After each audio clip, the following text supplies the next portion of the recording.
old firehouse. St. Nazianz Area Historical Society. Hi, Bob. Hello. You mind being on video? I don't mind. Thank you. But I would like you guys to sign Oh yeah, in we'll sign in and maybe you could tell us a little thing or this community. It was founded as a Catholic commune. It's unique in Wisconsin in that it was a Catholic commune and very successful. And it started off with Father Oschwald. He came from Baden, Germany, and he came over here with 100 plus of his followers, and they came up here and created a commune where everything was owned in common. There was no such thing as private property, including the houses. And when Father Oschwald died, this whole village was just one piece. There was no property lines. And when he died, they finally got a surveyor in here to survey the lots. And today, whenever anybody goes to do the land records for St. Nazianz, they go, oh, not St. Nazianz, because every single lot in this village is unique in size and shape. interesting. I've heard somebody tell me that or something about a deed restriction on certain properties for showing religious crucifixes or holy. Yeah, would you want to step outside for a second? Sure, Sure. yeah.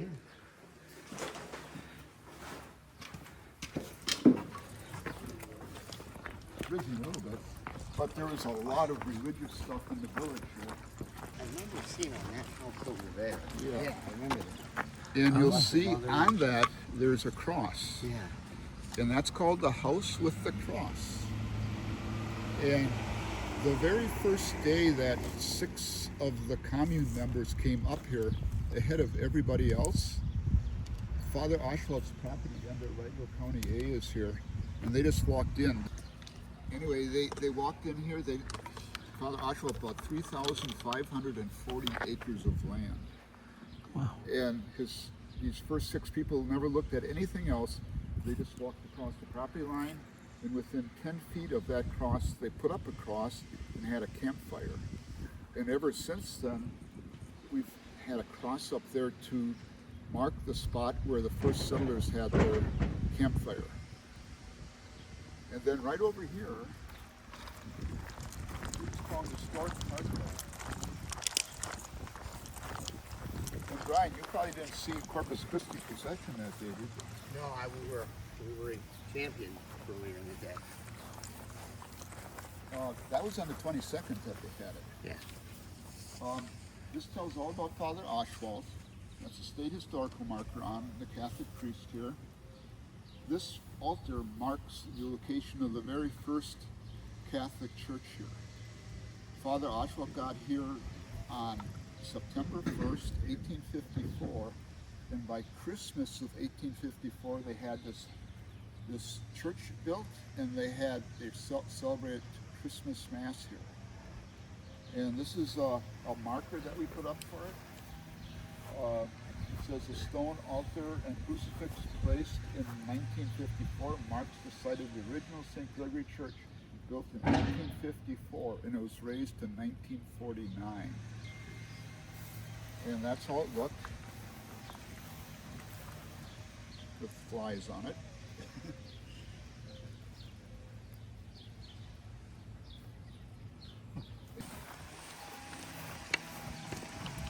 Nazianz is based on the Catholic Church. Yeah. The whole lower floor of our museum has to do with the Catholic Church and its relationship to St. Nazianz. Yeah. Now, the first people were Father Oschwald and his followers. They built this first church, which is the one that's across the street there. This is an altar that was inside that church.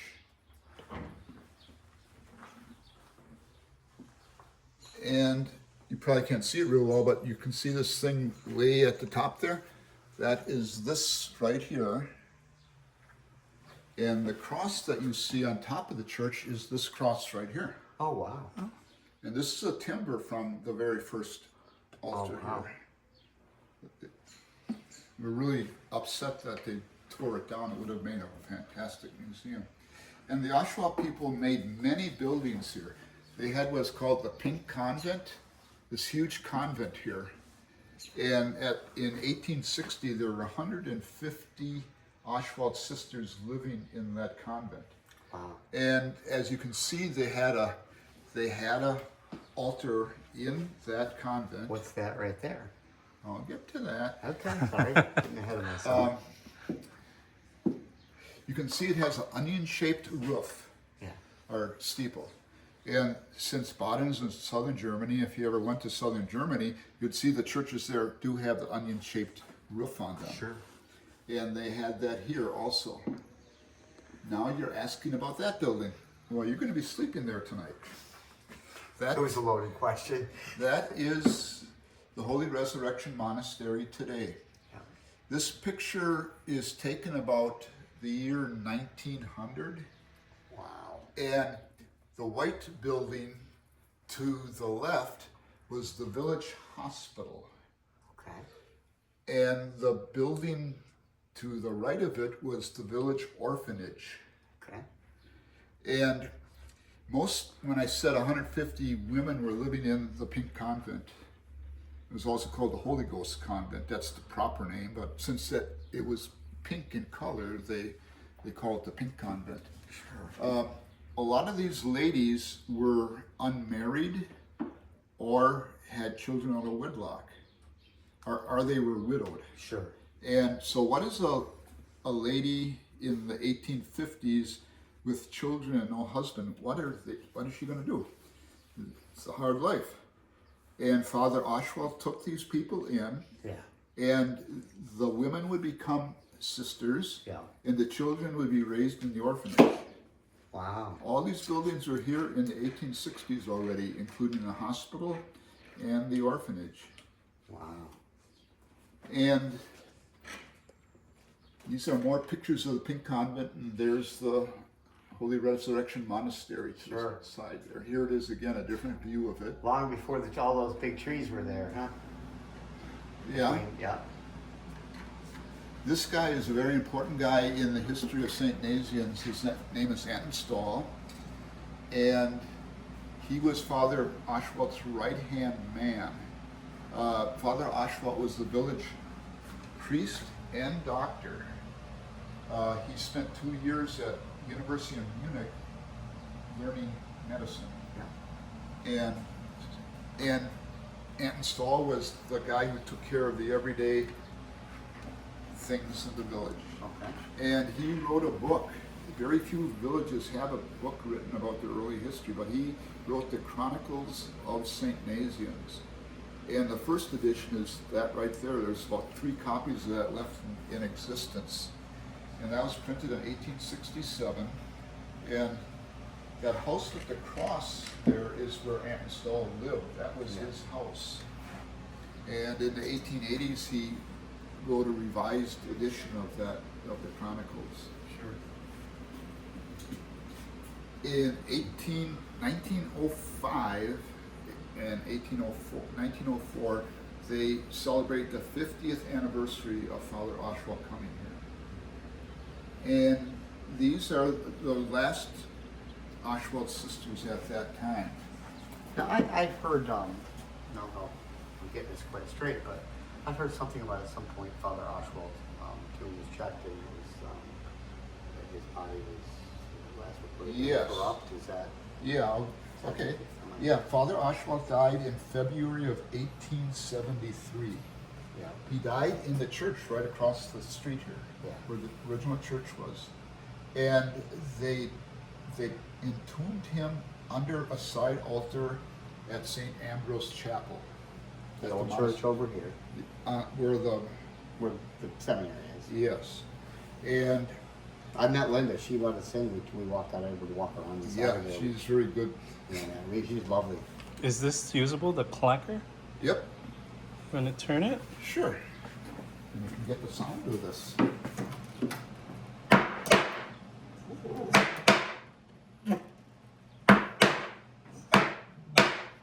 is very old, and it was used in the original church. And they use these on like Good Friday and sad dates.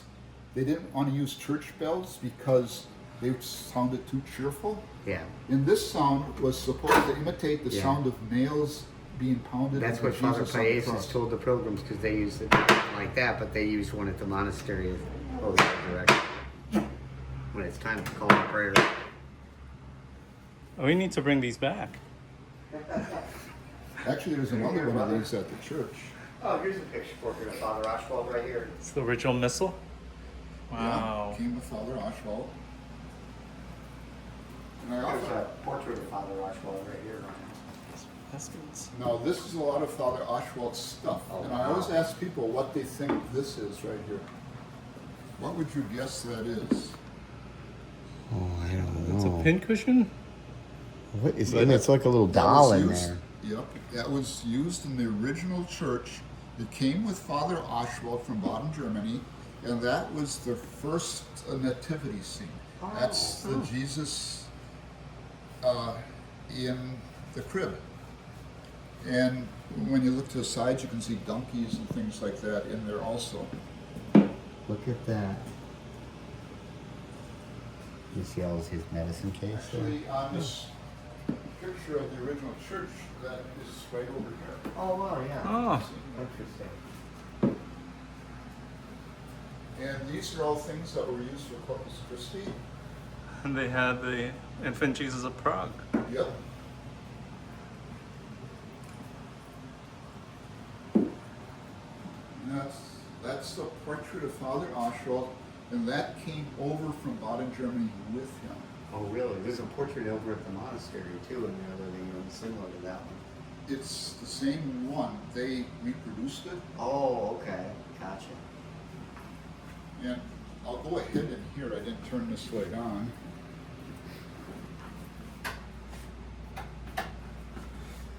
Now, May is an important month for the Virgin Mary, and most Catholics had a May altar.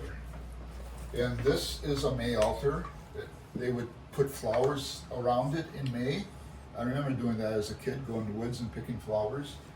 And this is an actual May altar from one of the historic houses in St. Nazianz. So this is an actual altar. And these are some pictures of places.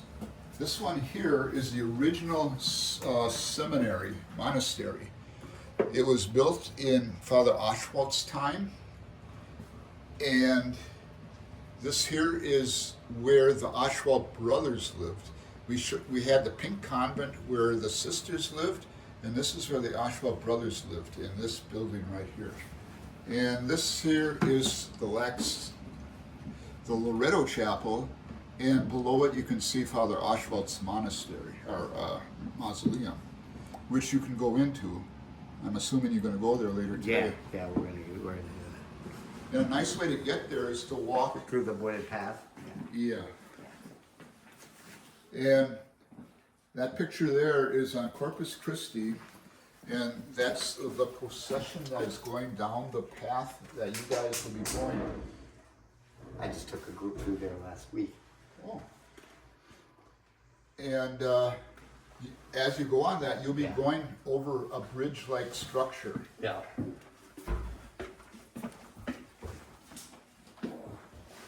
And this is some of, all the original altars were taken out and destroyed. Yeah. My great-grandfather made all those altars. Oh, Oh, wow.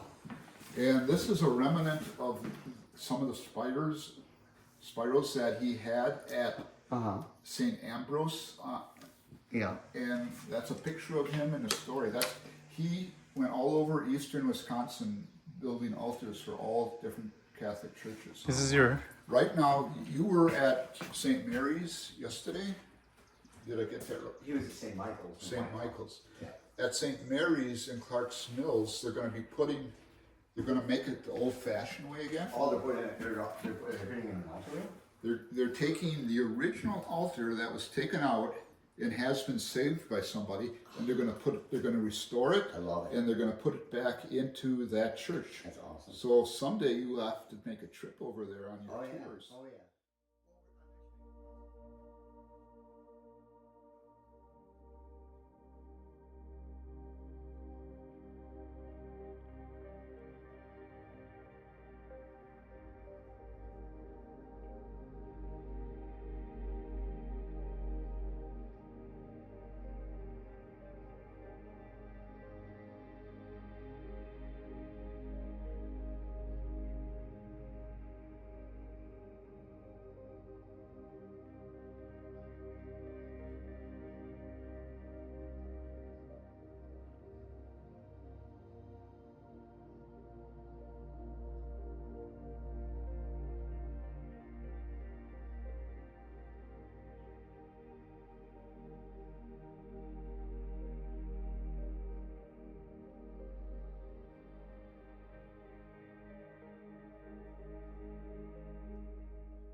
Okay, the second generation, you had the Oswald people. Sure. Oswald died in 1873. And when he was a very charismatic person, there's a book called Going to the End of the World, Waiting for the End of the World. It's a book about Father Oswald and his followers. And literally his people would follow him to the ends of the world, which was Wisconsin at that time. Sure. And then he died.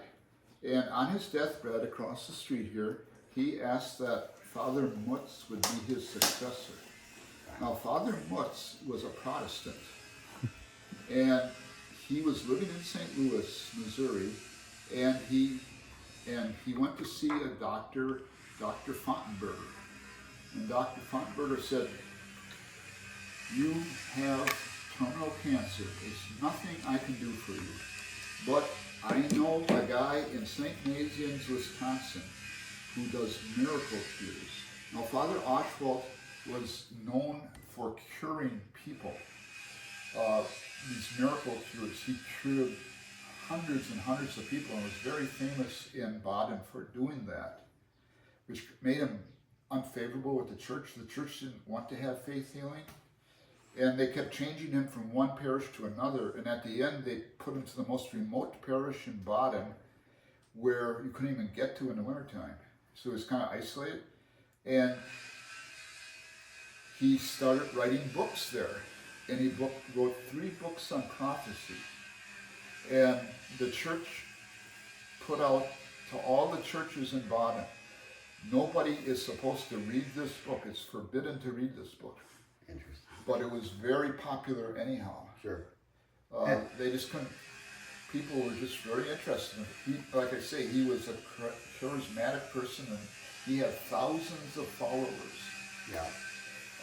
Anyway, Father Mutz replaced him, and that's a picture of Father Mutz. And he came up here to be cured from cancer, and for some reason it worked. Father Oswald cured him of his cancer. Yeah. And he was so grateful that he became a Catholic, and then went to the monastery here and was the first priest to come out of the monastery. And then he was a priest in Hartford, Wisconsin. And then Father Oswald, when he asked him to come up here, he came over here, but he didn't have the drawing power of Father Oswald. Yeah. And people didn't know who he was. He was a, Very strong, charismatic leader. yeah, it's a hard act to replace. Yeah.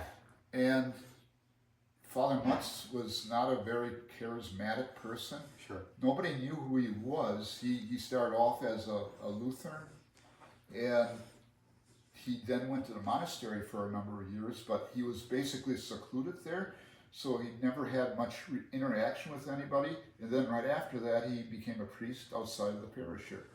And so he pops up in the middle of everybody here in town, and people start to want to get out of this. Yeah. And that's when the colonies start to collapse. Yeah. And basically you were left with the Oswald sisters living in the Pink Convent, and the Oswald brothers living up by the monastery at next to St. Ambrose. But in subsequent years, you had the Salvatorians. Yeah, so what happened is Father Barth who grew up, in fact, he grew up in the house that was right here in this place where the lawn is. He grew up there. And he was a priest in Milwaukee, and he knew that the Oshawa people by the 1890s were all dying out. Yeah. They were celibate, they didn't have children, and they were now elderly, as you can see in that picture there. So he asked the Salvatorians, which is a brand new religious order, if they would like to come to Wisconsin and take over for the Oshawa people. And Father Jordan said yes. And so they got about 3,000 plus acres of land, and all of the buildings in this village and all the other buildings in these 3,000 some acres of land. Yeah. And all they had to do is take care of the Oshawa people for the rest of their lives. And they took care of them in the Pink Convent, and also at what was called the Maria House before it became Holy Resurrection. Sure. So then the Salvatorians are here, and they did a lot of stuff. I saw some videos. I went out on YouTube after I made my first pilgrimage and went to this place for the first time 2 summers ago, 2 years ago. I went on YouTube and I searched St. Nazianz and I found some black and white footage. Somebody spliced together some old reels from the 50s or 60s, it seemed to me.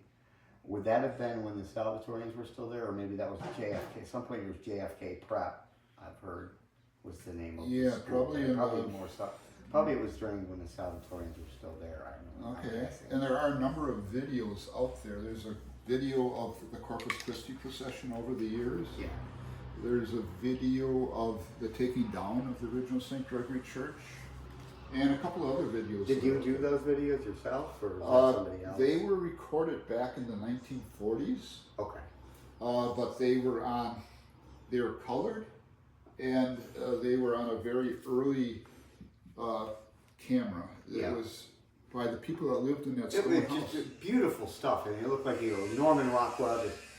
The place was had a thriving Catholic culture for a very long time from its origin. Even after the Oswald community kind of... Yeah, and then the Salvatorians were here, and they were very active. This is sort of the Salvatorian part. You can see St. Gregory altar up there, and that's the Christmas scene. Now this is what you're talking about right here, right? Is this in the St. Ambrose Church or St. Gregory? This one here, this is St. Gregory. Okay.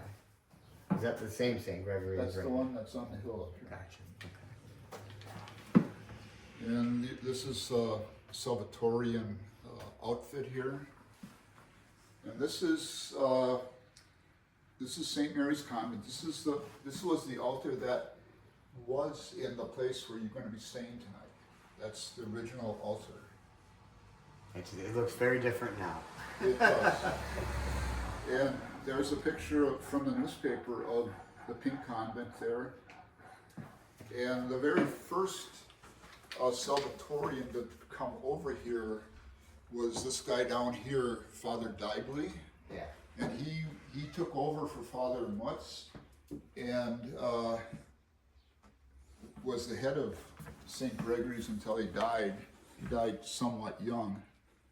And at Holy Resurrection, where you're going to be staying, and they'll probably tell you about this, they had the Salvatorian sisters living there, and one of the things they did is they made hosts for not only for St. Gregory, but for the whole diocese. Yeah. And this is the story of them making hosts, and these are some of the equipment they used to make hosts right here. And then by the 1980s, the Salvatorians had moved out, and JFK was there. Yeah. JFK Prep.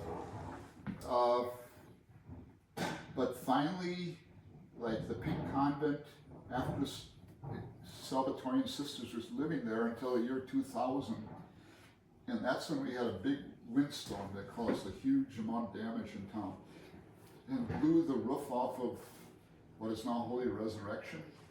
And the Salvatorians rebuilt it, but they didn't want to live here anymore. They wanted to move all their sisters down to the Milwaukee area. Yeah. And that's when it was bought by a private person, and they turned it into like a bread and breakfast.